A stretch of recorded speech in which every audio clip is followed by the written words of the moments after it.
السلام علیکم ورحمۃ اللہ وبرکاتہ۔ اسلامی نئے سال محرم کا چاند طلوع ہو گیا ہے۔ سب لوگ یہ دعا پڑھ لیں۔ اے اللہ، یہ چاند نکال ہم پر ساتھ امن اور ایمان اور سلامتی اور اسلام کے۔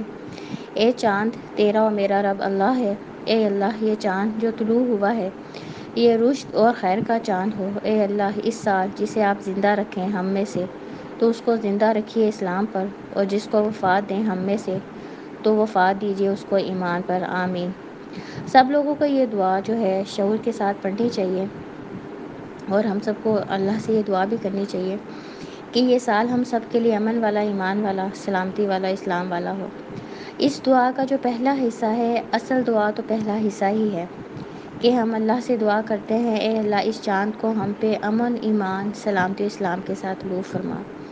اس دعا کا جو دوسرا حصہ ہے اس میں ہم چاند سے خطاب کرتے ہیں۔ اس میں دراصل مشرکانہ عقائد کی نفی ہے جو چاند، سورج اور ستاروں کے بارے میں لوگوں کے ذہنوں میں پائے جاتے ہیں۔ اس لیے آپ صلی اللہ علیہ وسلم نے فرمایا، اے چاند، تیرا رب بھی اللہ ہے اور میرا رب بھی اللہ ہے۔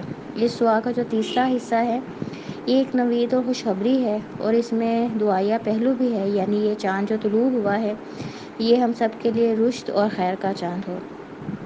اس دعا کا جو چوتھا حصہ ہے، اس سال ہم کو مزید ایک دعا اور بھی ضرور کرنی چاہیے کہ اللہ تعالیٰ اس سال کے دوران اگر ہماری موت کا وقت ہے تو ہم کو ایمان کی حالت میں موت دیجیے گا، اور اگر اس سال ہماری زندگی ہے تو ہمیں اسلام پر زندہ رکھیے گا۔ یہ بڑی امپورٹنٹ دعا ہے، کیونکہ آپ کو پتہ ہے خاتمہ بالخیر اسی کا ہوتا ہے جو ایمان پہ جس کا خاتمہ ہوتا ہے۔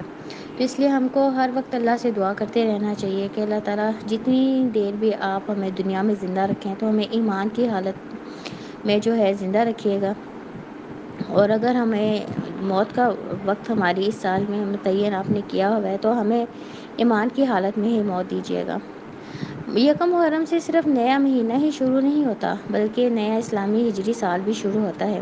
اس لیے ہم کو بہت زیادہ اللہ سے دعائیں کرنی چاہیے، اور ہمیں یہ دعا بھی کرنی چاہیے کہ اللہ اس سال کو نوع انسانی کے حق میں اور خاص طور پر مسلمانوں کے حق میں پاکستان کے لیے اپنا فضل اور رحمت سے امن و سلامتی کا سال بنا، اور اس سال میں ہمارے ایمان اور اسلام میں حقیقی رنگ پیدا فرما۔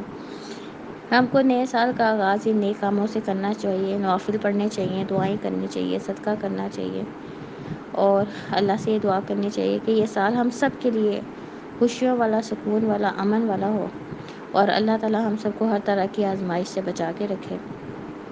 آمین۔ اس دعا کو آگے ضرور شیئر کیجیے گا، مجھے دعا میں یاد رکھیں۔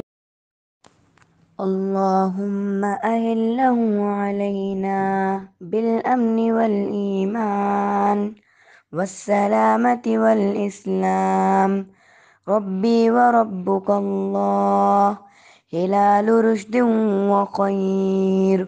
اللهم من أحييته منا فأحيه على الإسلام، ومن توفيته منا فتوفه على الإيمان.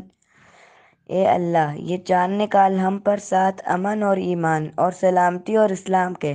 اے چاند، تیرا اور میرا رب اللہ ہے۔ اے اللہ، یہ چاند جو طلوع ہوا ہے یہ رشد اور خیر کا چاند ہو۔ اے اللہ، اس سال جسے آپ زندہ رکھیں ہم میں سے تو اس کو زندہ رکھیے اسلام پر، اور جس کو وفات دیں ہم میں سے تو وفات دیجیے اس کو ایمان پر۔ آمین۔